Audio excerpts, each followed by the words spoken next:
Hi, it's your Star Goddess.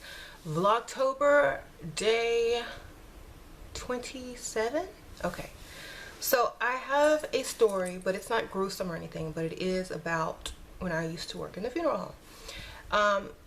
Now, when you work in a funeral home, especially an independent owned one, you don't have a lot of time, like personal time. So if you don't date within that circle of people, then you probably won't date, or you won't see whoever you're dating much, because it's like a very demanding job. So you spend a lot of time at work.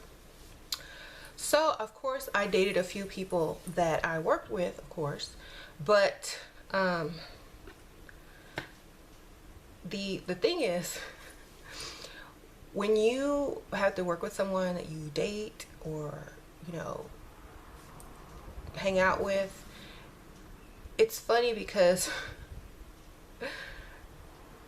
you become it's not really a job anymore, because you're with the person you want to be with, and it's fun and blah blah blah blah blah. So it doesn't really start to seem like work if you do work with somebody you like. And it's such a small place, it's not like a lot of people involved, so there's like, it's just.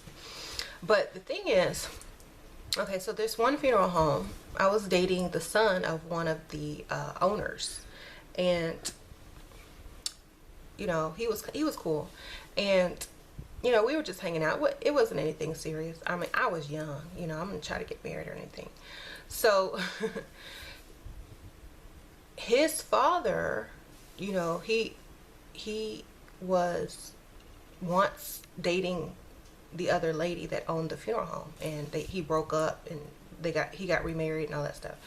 So she was like really jealous of me because she thought that I was after her man, and I'm like one of the owners of the funeral home, but I wasn't, but she thought I was, for some strange reason. I guess because she didn't know I was dating the son, and I was like, I had been to their house, like I had been to the guy owner's house that she thought I was after, because his son lives there. And I had been over to their grandfather's house because that's the son, and she didn't know I was dating him for some reason. I didn't, so she thought I was just over there trying to get in good with the older guy. And it wouldn't have been a bad idea back then, but I just wasn't attracted to him. He was not attractive to me. Okay, so she always had an attitude with me. She was very mean to me, and I couldn't take it no more one day, and I was like, you know what? Like, she would just treat me like so bad, y'all. She would yell at me. My mom don't even yell at me like she did, okay? And so one day I just got sick and tired of it, and I took my lunch break, and I took 2 hours, because you're only supposed to take like 1 hour. I took 2 hours. I was just driving around, listening to my music. I went shopping. And then when I finally decided to come back, she's sitting there waiting, and she was all mad. Do you know how long you took on your lunch break? You took 2 hours. She was just like really mean, and I just couldn't take it no more. I just like, oh my God, this lady, I want to kill her. And so I was like, you know what?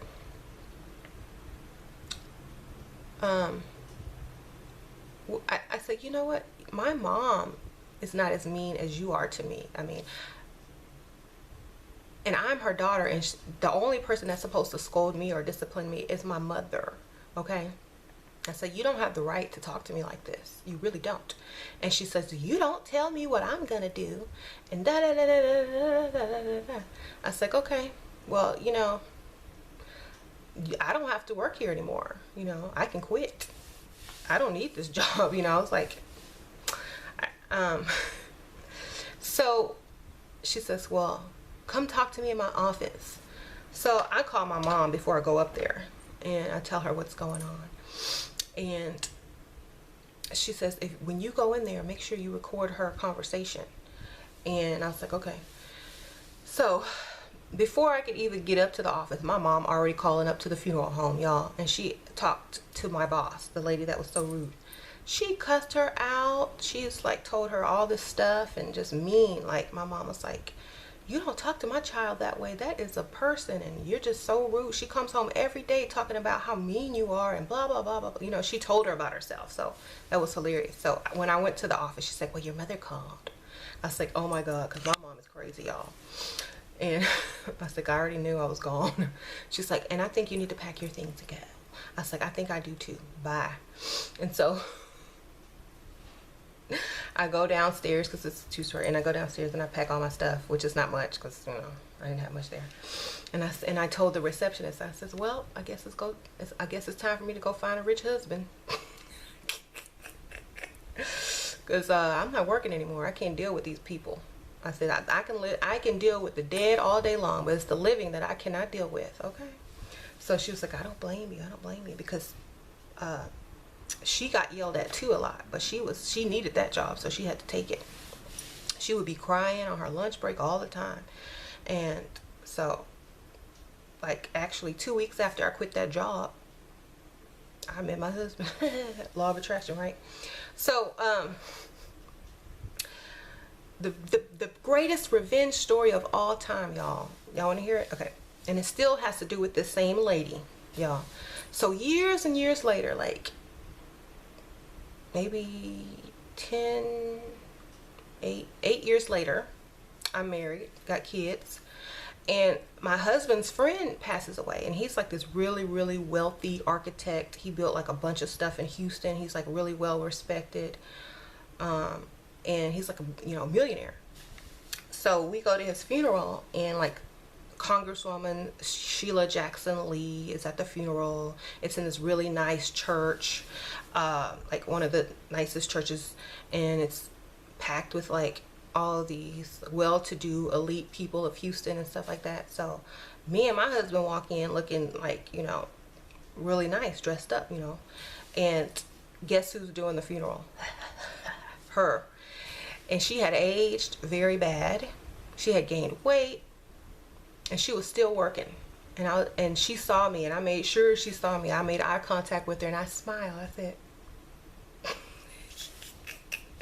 and the guy I used to date, he was working too. He was still there, y'all. He was still working there. And he had gone bald and everything, y'all. I'm so glad. Anyway, so I just smiled at him too. And he was like all like excited to see me, because I didn't really age since then, He was like, and they had all aged. They had all looked like crap, y'all. And they saw me and my husband at this, elite funeral of a millionaire, where Congresswoman Sheila Jackson Lee was going to give the eulogy and all this stuff. So it was like big time, So I'm glad she saw me in that environment. She probably thinks like I'm all, way up there now in status, and I'm a lady of leisure. And so that was like the best revenge ever. I didn't have to do anything. It just happened. Everything just went in place at the perfect time for her to see me, and I was just so happy. Ha ha ha. And then like when we were leaving, she passes by me and she says, hi, how are you? And I'm like, I'm good, how are you? So, and she still never got the guy. She still never got her man. He married somebody else. And it's so hilarious. And oh well. So that was the story of, jealous coworkers, man, jealous bosses and mean bosses. They always get I've gotten revenge on every boss that I've ever had, and I didn't even try, So it's just like, I guess I have friends on the other side, like they say in Princess and the Frog. They got spirits, like the spirit man had spirits on the other side helping them. I think I did too, y'all. Anyway. Okay, how much time do I have left? Okay, I think I have time for one more story. Okay, so I don't know if I've told the prison story. No, I think I did.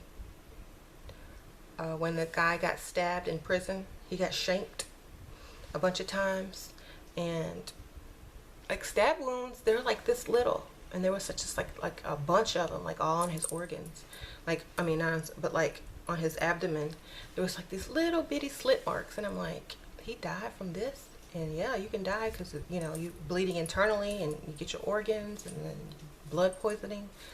So yeah, I've embalmed someone that had been shanked in prison.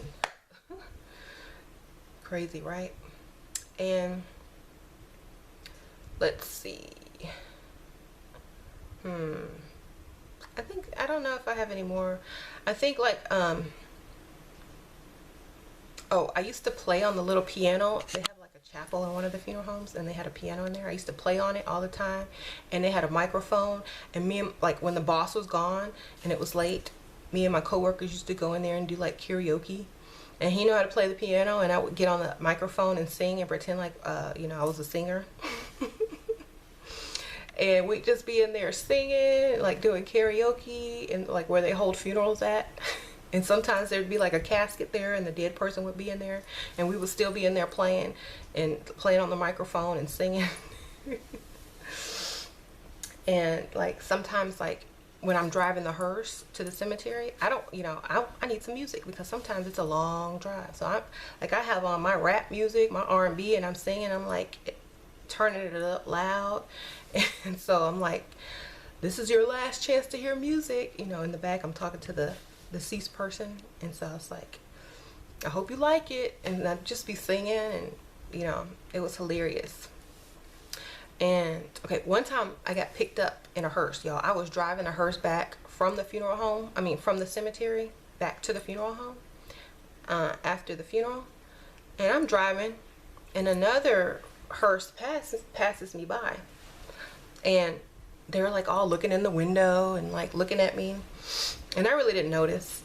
I just think they were like looking at the name of the funeral home on the side. So when I get back to, you know, my job, my funeral home, I have a message waiting for me, and they say, oh, someone called for you. I was like, who? I don't know anybody. And they were like, oh, it's some guy. He didn't ask for you by name, but he said that lady that was driving the hearse, and he described you. I'm like, okay, well, he said to give him a call. So I'm like, And he said, well, he's from this funeral home. And I was like, okay. So I called, and this guy, he works at a different funeral home. He says, oh my God, I just saw you driving down the street. You are so beautiful. I just wanted to say hello and get to know you. And like, maybe if you want to meet up for a drink and blah, blah, blah, blah, blah. You know, I'm asking you out. I'm like, you know, I didn't have a boyfriend. So I was like, okay, well, call me later and we'll talk about it. So anyway, we end up meeting. I take him to karaoke. And then he's like, you know, you should come work the funeral home I work at. You would like it. And so I did. So, you know, yeah, when you work in the funeral industry, a lot of times you do end up dating in that genre. And I actually thought I was going to marry a funeral director one day, but I never did because of that crazy lady. I was like done. I was like, I am done. I'm done. I could not take it anymore. It's like, it's easier to work for a man sometimes than it is for a woman, y'all. And I hate to be sexist like that, but that lady was crazy. Okay. We were about to fight. Like, seriously, I was about to. But she was older than me, and I don't believe in that. You know, I respect my elders. I would never have done anything to her, but I knew that I was going to have to leave eventually. And yeah, so I hope y'all enjoyed today's story. I know it wasn't much about, you know, dead bodies or anything, but you know, that's just the personal side of of working. I said living. It's almost like you live there because you're there for most of the day. But yeah, that's how it is to, you know, work for a funeral home, especially if you work overtime. You got to be, you know, have some type of relationship. Now, I'll tell y'all my stalker story tomorrow. I've gotten 2 stalkers from working at funeral homes, y'all. So I'll tell y'all my stalker story tomorrow. Okay. All right. I'll see y'all later. Bye.